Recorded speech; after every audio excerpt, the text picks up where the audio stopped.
Zárka se jmenuje, tak je opravdu relativně mladá čarodejnice, protože má teprve 100 let.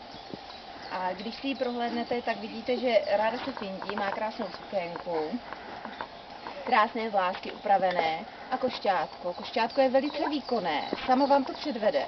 Rychlost košťátka dosahuje 1000 km v hodině, takže má opravdu přehled.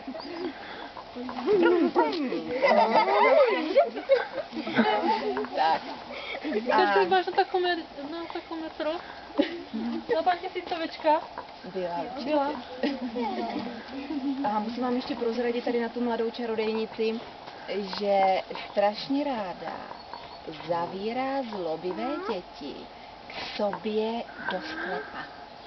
A strašně ráda tancuje. K tomu tancování má přítelkyni, starou čarodejnici, už čistou starou. Jmenuje se Beatrice. Je to hned vedle, ta čarodějnice. A tato čarodejnice, jak vidíte, tak se také ráda strojí. Mohla by být její babička, ale není, jsou to opravdu jenom jsou to známé, ne příbuzné. A co bych ještě tak řekla?